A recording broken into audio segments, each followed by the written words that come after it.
when it comes to performing as a sports entertainer or wrestler or whatever, what have you, sometimes you gotta pull up and do a promo or something. Well, apparently we've got a video that is 30 of the most insane things wrestlers have ever said on live TV. Maybe these ain't even promos. Maybe they just throw in some shenanigans out there. Either way, we're checking it out today.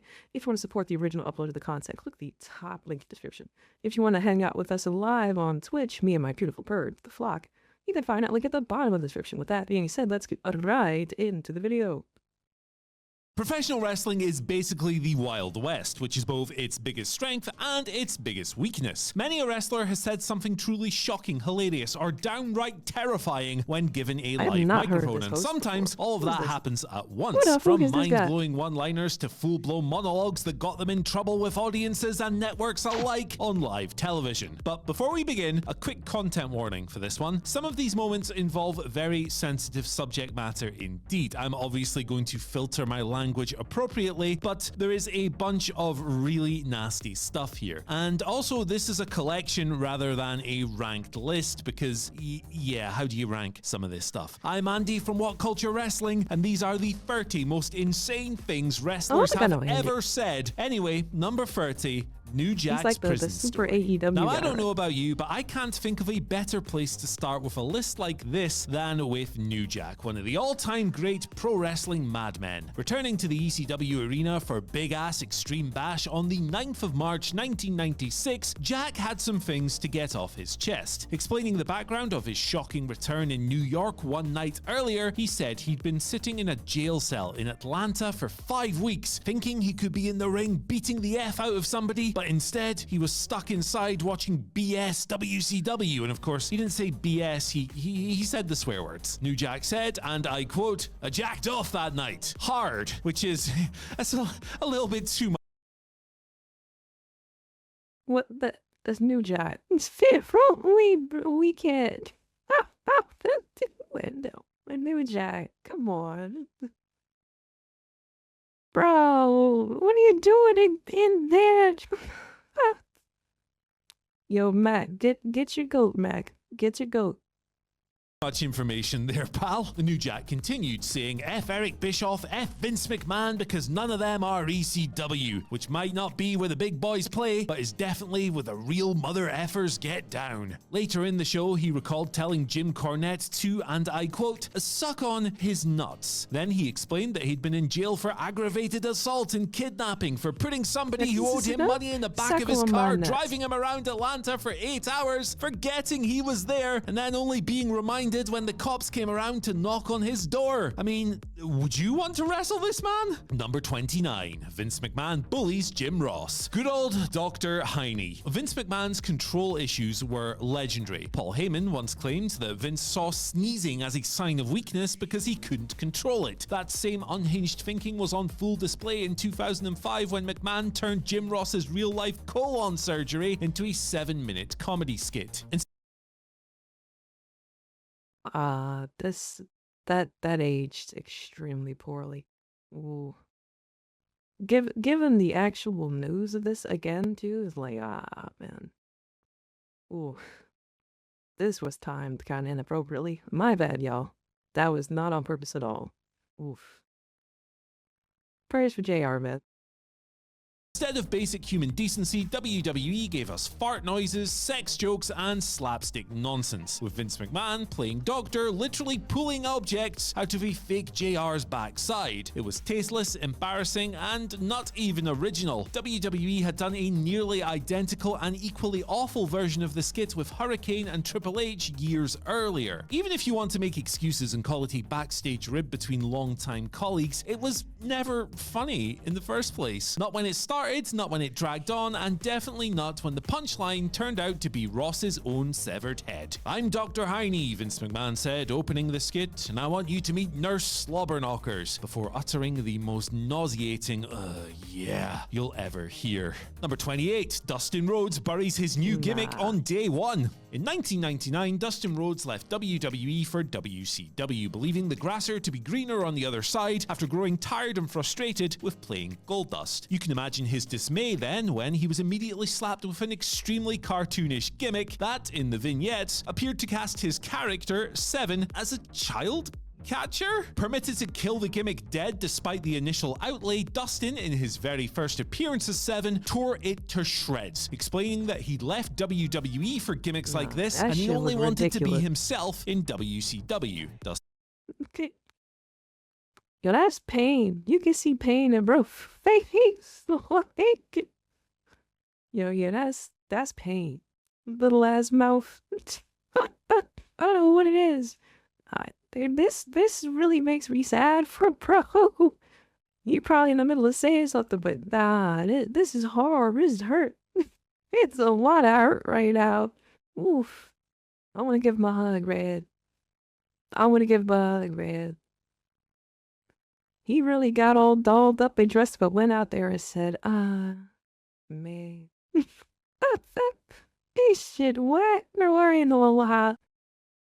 Dustin continued. He said, but the powers that be came to me and said, Dustin sucks. Dustin is boring. So I'm here now. I stand before you. Oh, my new name is Seven, by the way. They've dressed me up like Uncle Fester to play trick or treat all year long. Powers that be, what you can do is take Goldust and shove it up your ass. You can take this silly looking thing, Seven, and shove it up your ass. Burying the gimmick on night one? Yep. That'll do it. Number 27, Enzo Amore buries entire rosters. Enzo Amore became a persona non grata in WWE by the time of his 2018 dismissal, but at one point he was so good on the microphone that he was deemed the answer to a self-made problem, that being saving the Cruiserweight division. Enzo did this not by being a great Cruiserweight wrestler, but basically by killing every single person in the division on the microphone with a single line. Here's a sample of what he said about his peers. Tony Nese, you've got more abs than you do brain cells, you schmuck. Gnome Dar? Gnome Dar? Same goes for Garden Gnome, I'll kick you across the lawn. Jack Gallagher, what's up, teacup? You dress like a 1930s paperboy. Brian Kendrick, you look like a hobo. You'd make more money sitting outside the arena begging for change than you would stepping in the ring, because I got 0 dimes for you. In response, the victims of the verbals equally infamously did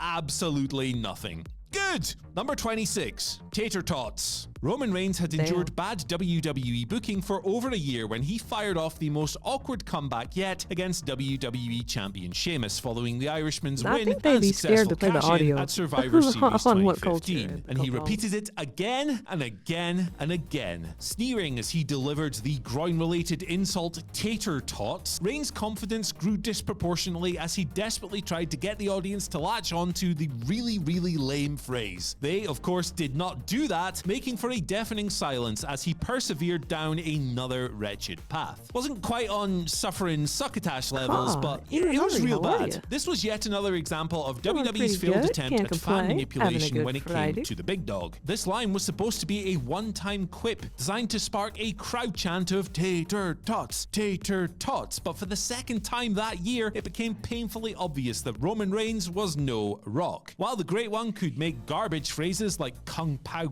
Bitch, Boots to Asses, and Cookie Puss work, Reigns needed to endure another 5 years of creative hell before finding wrestling nirvana. Number 5, Jeremy Pivven makes a bad time even worse. The old adage around promos used to be that you had to hit all the details of what you were actually promoting: the opponent, the venue, the date, and in modern times, the name of the show. Enter Jeremy Pivven, aka Entourage's Ari Gold, and the cursed time known as Raw's guest host era. Most of the special celebrity guests that turned up on Raw between 2009 and 2010 had little to no understanding of WWE's product, yet they were granted excessive screen time in segments they were almost always the weakest part of. Pivven's now infamous Summerfest blunder was embarrassing, but no more so than the rest of his painfully awkward performance on the August 3rd, 2009 episode of Raw, which included a disastrous partnership with Ken Jeong that only made matters worse. What was once the biggest pay-per-view of the summer was now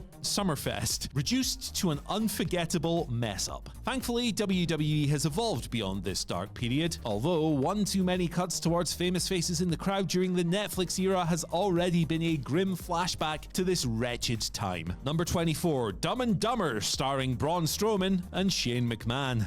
Watching over a year of WWE pandemic wrestling may be more of a sign of insanity than anything else on this list, but it never got more insane than when Shane McMahon appeared to lose control of his body and brain during a promo exchange, quote-unquote, with Braun Strowman that went beyond bizarre and into nut of this earth. Attempting to heat up their lame duck WrestleMania 37 program, McMahon made a mess for the ages with an elongated, overly exhausted recital of mangled garbage, punctuated by very heavy breathing and attempts to right himself, having blatantly forgotten any/all of his material. McMahon just talked and talked and talked until some words, lots of them irrelevant, came out of his mouth. It was an overlong ramble, the likes of which make Chewbacca sound coherent, and revolved around Shane calling Braun stupid by saying that he'd heard a bunch of people call Braun stupid, but he would never say that himself, even though he just did. But Braun, hear me out on one thing, said Shane, signing off. Again, I have never, would I never specifically call you stupid, would I?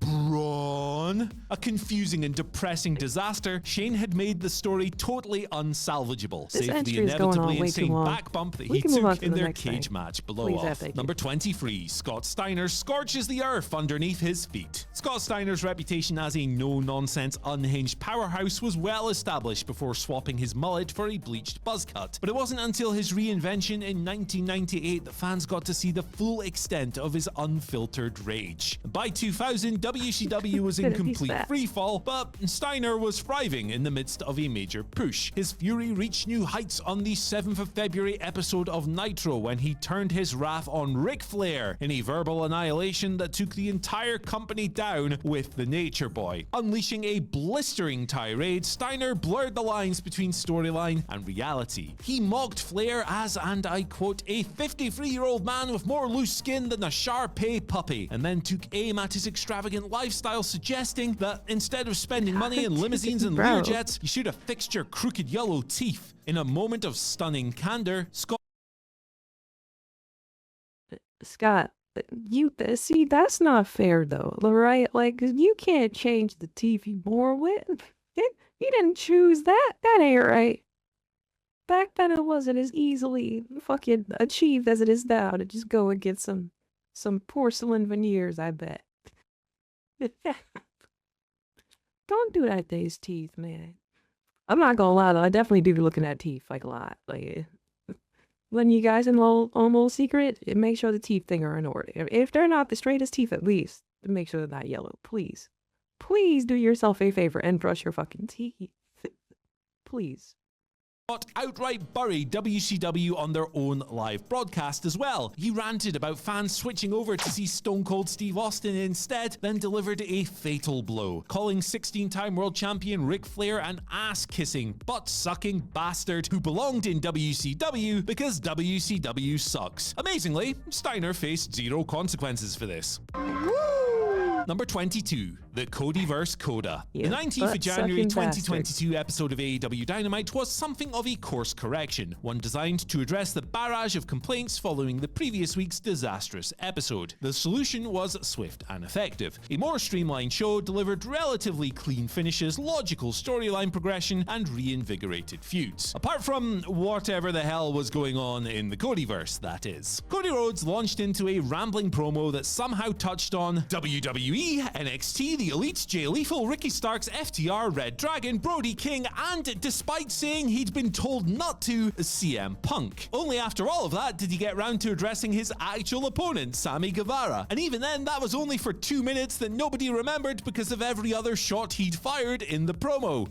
That was a shock, I didn't see that coming. Shifting between shoot and work, babyface and heel, Cody's delivery was as captivating as it was completely absurd. But fans in AEW had grown so tired of him by this point that they didn't know where they were at with the American Nightmare in any sense, and the only reactions came from increasingly incendiary lines. Number 21. CM Punk shoots on one of his own, instantly regrets it. CM Punk don't was even relying on the think I support of retained his anything from that Chicago Cody faithful entry on the just now. All Out 2022 What? Go Home Dynamite, and that required him to look credible when a single heckler took him out of his game and out of the Windy City's good books at the same time. Recapping his recent foot injury, Punk talked about pulverizing the bones in his foot and getting 16 screws and 3 plates put in to fix it. So far, so fine, until he heard a lone heckle that sounded an awful lot like the words Colt and Cabana. Punk's response? Well, he said, which real quick is 16 more times than this fat guy has ever gotten screwed in his life, trying to shut down the heckler. This is, of course, somewhat less inflammatory than the things he said after All Out, of course, but we're gonna leave that one alone for this video. Number 20, Hulk Hogan buries his own belt. By constantly feeding Hulk Hogan's ego in 1993, Vince McMahon orchestrated one of the most deflating moments in WrestleMania history by allowing the Hulkster to swoop in and pin new WWE champion Yokozuna seconds after a controversial win over Bret Hart. Had the fans seen what Hogan would end up doing with the title in Japan later on, they would have been even more furious. Less than a month after his power play, Hulk wrestled the Great Muta and completely disrespected the WWE Championship in a clear attempt to cozy up to new paymasters in New Japan and position himself for an IWGP Heavyweight title run. In a pre-match promo, Terrible Terry dismissed the Winged Eagle as a mere stepping stone. He doubled down in a post-match press conference, calling the prestigious belt nothing more than a toy and a trinket or ornament on a Christmas tree. Naturally, Hogan didn't have This man was not afraid to just jump into a promotion somewhere and be like, hey, I'm with the shits. Fuck everybody else. Yeah.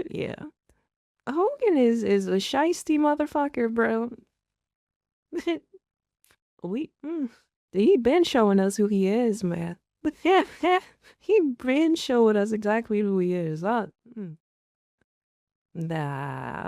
to atone to anyone beyond a single job to give the gold back in June, and he didn't end up making a live TV appearance between his title win and the loss to Yokozuna. Number 19, Stephanie McMahon shoots on Charlotte Flair. In 2016, Charlotte Flair was truly coming into her own, delivering a string of thrilling in-ring performances while serving as the face of WWE's newly revived Women's Championship. Her partnership with Father Rick initially added to the act, with the Nature Boy stationed at ringside to solidify Charlotte's status as a dominant force. Wings! But as Charlotte's reign progressed, cutting ties with Dad was the next logical step in establishing Charlotte as a ruthless heel. What she didn't anticipate was being humiliated by the most ruthless figure in company history, Stephanie McMahon. Stephanie took center stage in a Raw backstage segment, tearing the Queen to pieces simply because she could. With no provocation whatsoever, Steph labeled Charlotte a spoiled, selfish, self-important brat and ordered her to step back and shut her mouth without even allowing a response. There was no logic to Stephanie's outrage, no history, no rivalry, and no match to build towards. The entire moment existed for only one reason: to remind Charlotte Flair and everybody else watching who really held the power in WWE. Number 18, Vince McMahon threatens to give his son an effing beating. Cast your minds back to the 22nd of February 2016 Monday Night Raw opening segment. Vince McMahon found his WrestleMania 2 card savaged by a roster ravaged by injuries, which hit just about everybody on his top slate, and there was an alarmingly small number of major matches lined up for a card that he was trying to fill a stadium with. Vince's solution was one that his character had to pretend to despise. A returning Shane McMahon skipped onto the stage back from 7 years in the wrestling wilderness and all the way into a Hell in a Cell bout with The Undertaker. This ended up being an unlikely ticket seller for WrestleMania. It kind of saved the event in a lot of ways, even though Shane's return to screens would harness more bad than good over the long term. What happened to that lockbox, mate? Where is it? What was in there? We'll never know. Vince knew this, and he captured the future frustrations of his audience with one jaw-dropping line. He said, "I have one last opportunity to give you a fucking beating." Vince never took that opportunity, though he did fire Shane after Royal Rumble 2022, just before he resigned in disgrace for the first time. I mean, he definitely paid the FCC Number 17, for that one. Michael Cole and Josh Matthews NXT Season 3 commentary. In general, time has been rather unkind to Michael Cole and Josh Matthews' yuck commentary over the cursed NXT Season 3, and Good, because they were horrifically unkind to a roster of women who were just trying to get over. When it became clear that WWE were prepared to let the show die on its ass, smug know-it-alls Cole and Matthews went about heaping even more dirt on it, and anyone who all but dared to take this thing seriously. An anti-promotion within a promotion, NXT at the time seemed designed to do the opposite of get its woman over, and the commentators were only too happy to contribute to the appalling vibe. It seems crazy now, given what NXT has evolved into, but lines like "the season can't end early enough" and many worse were said multiple times every single week, from impossibly early into the show's run as well, as was a bizarre running feature that had Cole mocking Matthews for his real-life divorce. Seedy little men with their seedy little jokes in a boys club overseen by the worst possible man to place in charge. Number 16, Roddy Piper blames Vince Russo for Owen Hart's death. Classic Vince Russo insanity. Oh, I may just threw that out there like that? Oh, wait a minute, hold on. Unfolded when Roddy Piper stormed into the early days of TNA, delivering a work-shoot promo that spiraled completely off the rails. Early TNA often trotted out old legends, handing them live microphones to work through their post-WCW trauma, but Piper's segment was on another level. Roddy first used this appearance to shamelessly plug his website and his book, which is fair enough, before turning his fury towards Russo. At first, it played like a standard burial of Russo's on-screen character, but it quickly became bitingly awkwardly personal. Piper viciously tore into the controversial writer, sneering that TNA was the last place Russo hadn't killed. And then things got dark. Suggesting that Russo had deliberately sabotaged young wrestlers' careers, Piper suddenly dropped a shocking line. "Did you write in my cousin Owen Hart's death?" The audience fell silent, as they should have, and the segment veered into infamy. That's Predictably, kinda it crazy. led nowhere. No match, no real feud, just another week where early TNA looked like a chaotic wasteland before moving on in search of the next ranting icon. Number 15, Divas are dissed. The 2004 Diva search was little more than an excuse for Vince McMahon and his equally repulsive lackey John Laurinaitis to degrade women for their perverse amusement. Under the guise of a reality TV competition, the remaining contestants were actively encouraged to humiliate each other, all for the pleasure of lecherous old men running the show. And just like most of these rigged contests, several of the losers were given jobs anyway. Everybody that had to involve themselves in a Diss the Diva promo battle earned every check they ever cashed. This train wreck of a segment ensured that phrases like "a gap so wide you could drive a truck through it," and worse, much worse, that I won't repeat, were immortalized in Raw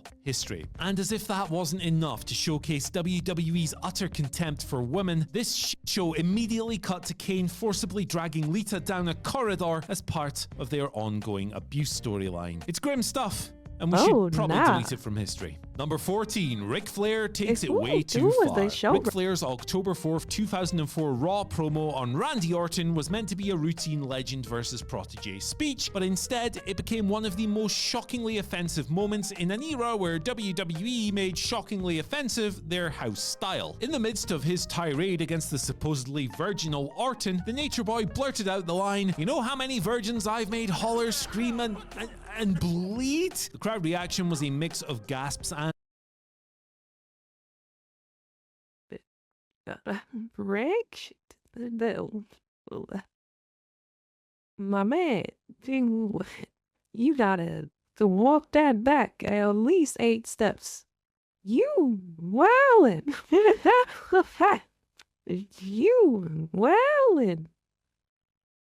and uncomfortable silence as Flair failed to realize the horrifying implications of what he'd just said. The line was deemed so appalling that WWE immediately cut it from future airings. Backstage, there was significant fallout as well, as higher-ups were furious over Ric's off-the-cuff remark. While Flair wasn't publicly disciplined, it had been reported that he was strongly reprimanded and warned to keep his promos closer to the boundaries of good taste moving forward. Number 13, Kurt Angle, beastiality. Kurt Angle, during his time in WWE, delivered some of the company's most memorable promos, but one disturbing line from 2005 stands out as the most infamous verbal misstep of his career. In the midst of a deeply uncomfortable storyline where he famously, openly fantasized about sexually assaulting Booker T's wife Sharmell, Angle cut a promo that took an even darker turn. Mid-rant, the Olympic gold medal winner declared his vice for, and I quote, gutter sluts, before shockingly admitting that he dreamed of having perverted sex. Beastiality sex with Sharmell.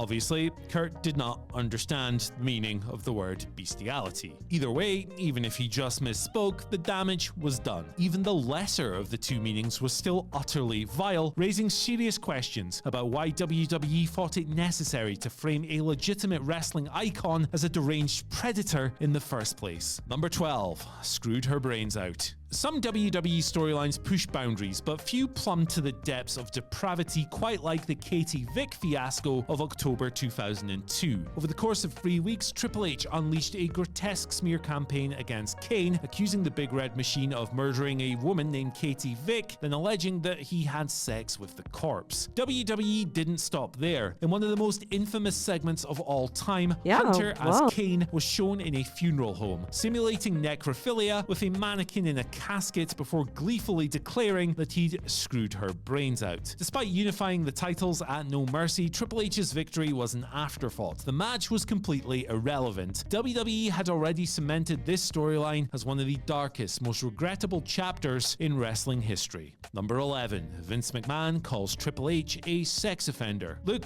there's not much more to this one, other than Vince McMahon all too enthusiastically screaming to Triple H, his future son-in-law, by the way, come out here, you R-A-P-I-S-T. Obviously, he didn't spell the word. He said it, but you know, there you go. All of this was following the game's insinuation that he'd consummated the marriage between himself and Stephanie that he'd ventriloquismed his way to securing in Las Vegas. Yeah, guys, 1999 WWE really doesn't hold up. What also doesn't hold up is this line itself, which became one of many sticks to beat McMahon with when the Netflix documentary makers came around looking for clips that proved him to be a hypocrite many years later. Naturally, they probably could have thrown a dart at any of the reels containing thousands of hours of this horseshit, and they'd have probably found just as much, but this was an absolute doozy. He called his son-in-law the R word. Jesus. Number 10. Stephanie McMahon's post 9/11 message. Only a McMahon could twist one of the worst terrorist attacks and human atrocities in modern history into a sob story about being a McMahon. Poor privileged rich people, poor them. It's really all about their struggle, what? you know. WWE's September 13th, 2001 episode of SmackDown opened with an uncharacteristically restrained speech from Vince McMahon. His words seemed at the very least on trend with the dual sense of national unity and mourning. Later on, though, Stephanie took her turn. What followed was repugnant and insane. She stared right through the shaken audience and compared the 9/11 terrorists to the US government because they had dared to prosecute Vince during the 1994 steroid trial. Oh no. Did somebody write that for Stephanie to do that? I would hate to have my name attached to that shit. That's whack. That's fucking whack. That's whack. No, that's whack. I don't like that they had her out there like that. That sucks, dude. And they said that should happen on the 13th, like same year, same week type beat. Nah, you wow.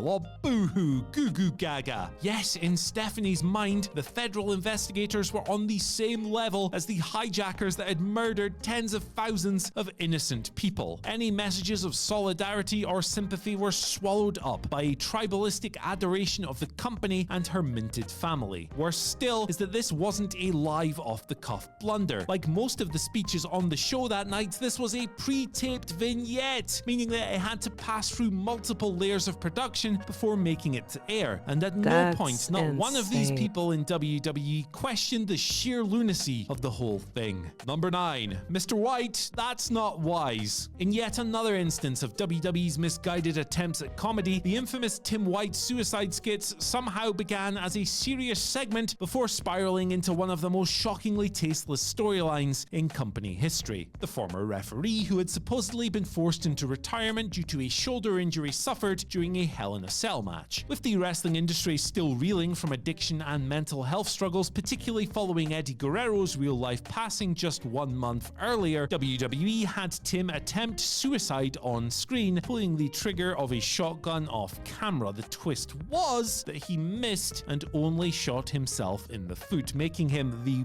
probably worst aim of all time. But rather than do the decent What thing in and the drop hell? the angle, WWE doubled down with a series of absurd comedy skits that over the coming weeks saw White repeatedly try to kill himself Vince in probably increasingly loved this shit. ridiculous ways. This included, but wasn't limited to, ingesting rat poison, drowning in a fish tank, electrocuting himself in a bathtub, suffocation, hanging, gassing, and even hiring a hitman. A panicked Josh Matthews remained at the scene every single time, always there to punctuate the pantomime with the line, "Mr. White, that's not wise," as if to imply that any of this had been before they started rolling. Number 8. Vince McMahon's threat to Paul Heyman. Vince McMahon staunchly defended WWE against moral watchdogs for years, using various defense lines about what they would and wouldn't use, despite increasingly chaotic and controversial storylines. Guns and knives, in particular, were considered no-nos, even if it felt as though the company had been tiptoeing each and every line it set for itself over the years. In 2003, Vince managed to leap clean over one of those lines, hitting all of the flashpoints in a single promo as if he was actively trying to contradict himself. Locked in a feud with The Undertaker, McMahon demanded that new SmackDown General Manager Paul Heyman summon the dead man to the show. When Heyman informed Vince that The Undertaker was not going to appear until Survivor Series, Vince flew into an unhinged rage and unleashed one of the ugliest diatribes of his career. McMahon ranted that terrorists were going to burn down The Undertaker's house, and he said that his children were going to be kidnapped. And then he said some stuff about The Undertaker's wife that I'm just not going to repeat, because What kind of shit is this? What? If I Undertaker watching this at home, I'm like, yo, bro, what? What are you talking about? Why are we taking it that far? The terrorists kidnapped? What are we doing? All this for me to go in the wrestling ring? What, you want to wrestle about this and then just be done? it's that nasty. After all of this, Vince turned his unflinching fury on Heyman himself, threatening Yeah. So the thing I don't like about YouTube people being all fucking sanitized and shit is like they skirt around shit in the most obnoxious ways ever. Like, you guys ever been watching a video and instead of saying a person died or was killed, they say they got unalived? Like, grow up. You're not gonna fucking explode for cursing. I curse all the time. Like, what? When's it? Are you scared? You got a whole list of the most insane things wrestlers said on live TV and you're scared to quote them? What is that? Say the line, Bart. Like, what going on?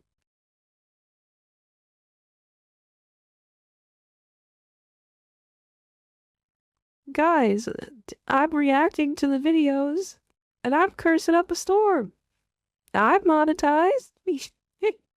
That's what I'm saying. I say the words they're scared to say.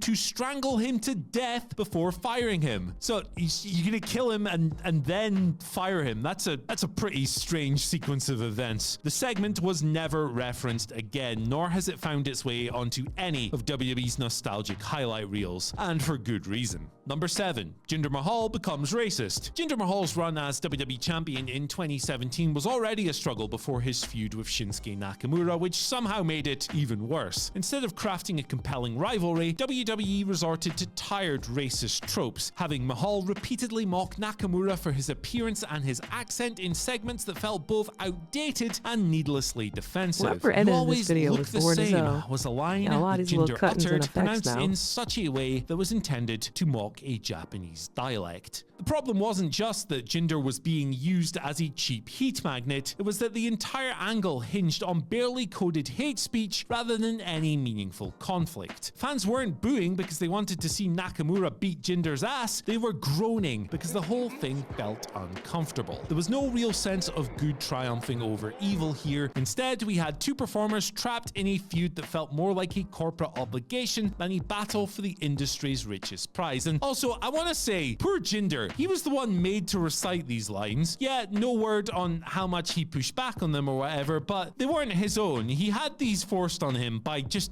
dumbass writers. Poor guy. Number 6, Triple H is even more racist. The Triple H versus Booker T feud heading into WrestleMania 19 has been dissected and condemned for years, and for good reason. Not only was it built on racially charged promos that have no place in society, but it also delivered an ending that essentially vindicated the hate speech used to fuel the feud.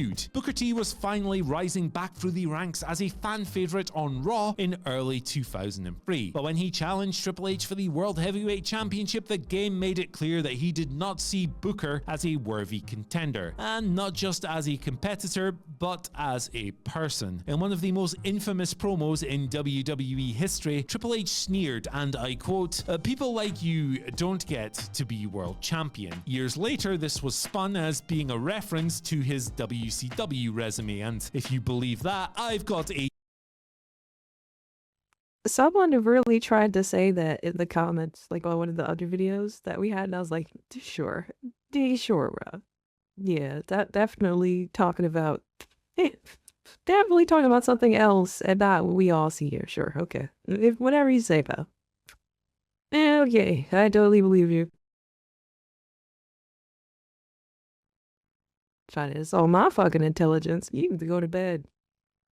unicorn I would like to sell you. And usually the people who repeats that line of defense prove themselves just as tone deaf as the people who were crafting this idea in the first place. The most egregious moment between these two came when Booker confronted Hunter in a bathroom the following week. Instead of selling a bit of concern for the peril that he was theoretically in, Triple H casually threw money in the challenger's face and asked him to fetch him a towel.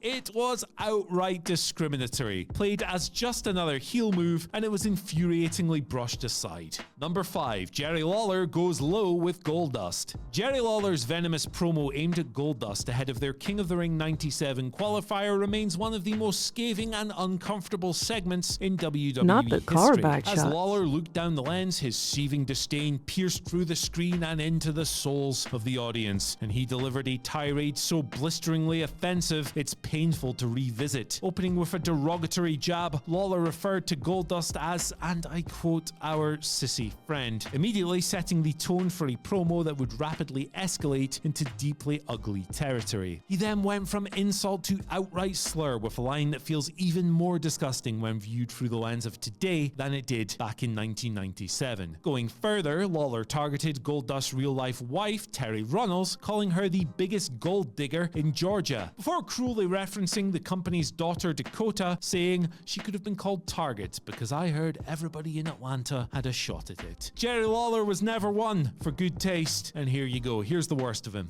Number 4, Vince McMahon makes Trish Stratus bark like a dog, and he also made her cry, and he made her apologize for things he told her to do, and he made her get down on her knees, and he made her strip, and he made her stop, and then he made her leave. With everything we now know about the allegations of sex trafficking and abuse against Vince McMahon and WWE, moments like his degrading treatment of Trish Stratus on WWE television take on an even more disturbing weight. At the time, it was seen as just another example of Vince's unchecked ego running wild in really misogynistic ways. This was it at perhaps its most egregious at the time, but it was still just another example. It was tasteless, exploitative, and utterly unnecessary. Yet McMahon likely justified it as a way to generate heat for his eventual comeuppance at WrestleMania X7. In hindsight, it's it's not hard to see this as another glimpse into a man who, off-screen, allegedly manipulated and controlled women in far worse ways. What was once written off as just a storyline now looks far more like a reflection of an abuse of power that extended well beyond WWE's scripted world. Number 3. Vince McMahon uses the N-word. Vince McMahon did this, speaking backstage to John Cena at Survivor Series 2005 in a glowing endorsement of his babyface top star, and in service of a visual gag with Booker T in the seconds that followed. Vince McMahon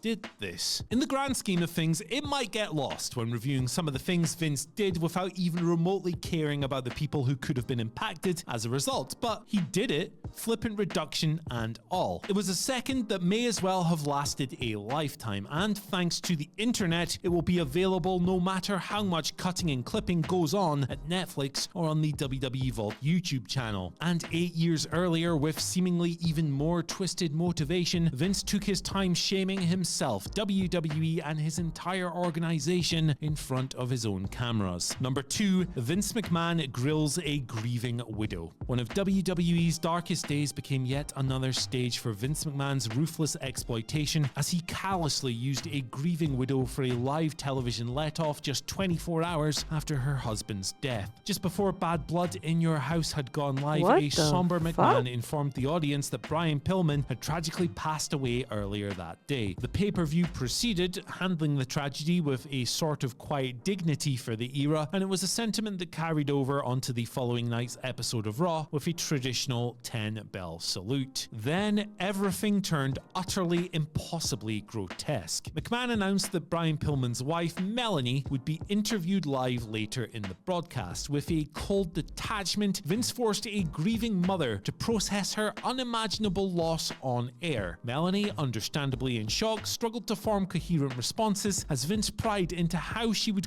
Yo, this happened? There's zero way. What?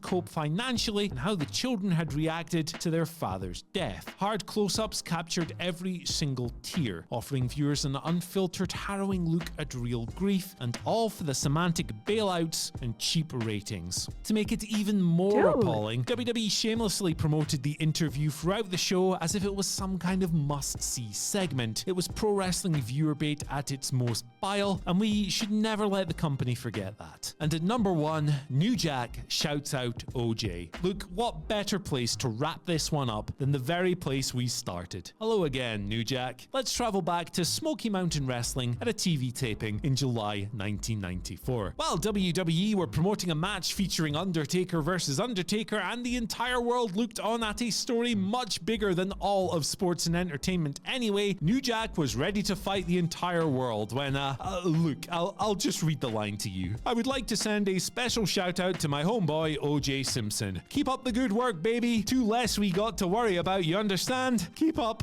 the good work. Obviously, his delivery was a little different to mine, but even looking back today, 31 years later, it's hard to believe. Ready to end on a flourish and make explicit what might have been simply implied to the Warrensville, North Carolina natives at the time, Jack went wildly up the gears in the only way he could. Jaws were left unhinged and or on the floor long after the words left Jack's mouth, but he was unflinching and unmoved. He didn't give a damn. For the rest of his controversial life in wrestling and everything else that followed, he truly lived the gimmick. Good. Alright. Yeah, so I think this video lost a bit of its impact with him being unwilling to read certain quotes and shit. I think it hurts videos like this where you're trying to, convey the information while trying to also skirt around it. Like, you could have put it on screen as like, a readable something or something. Me personally, I feel like it kind of, watered the video down a lot. That was kind of checked out of it once he avoided saying some stuff a few times. But yeah, I'm not surprised that Vince took up quite a portion of these, because that man was definitely unchecked for a while. There was a lot of shit going on there. And which one was it? The Ric Flair one was definitely a what the fuck. The Ric Flair one was definitely a what the fuck. Don't ever say something like that again. But yeah, you let these people speak like off the cuff with no scripting at all, no guidelines, that you might run into see shit like this where they get the talking crazy. I don't know. Either way, you can support the original upload of the content by clicking the top link in the description. If you want to hang out with me in the flock live on Twitch, click the bottom link. Don't be weird. I got a free Patreon with free bonus content that you can't see on YouTube because it's super duper spicy. No ghost titties though. It's just copyright shit. I don't want to get copyright claim. I don't like it. I don't like it. I'll see you in the very next video unless you're a weirdo. Thank you so much to those of you that have made it over to the Patreon. I appreciate you. I'm still hungry.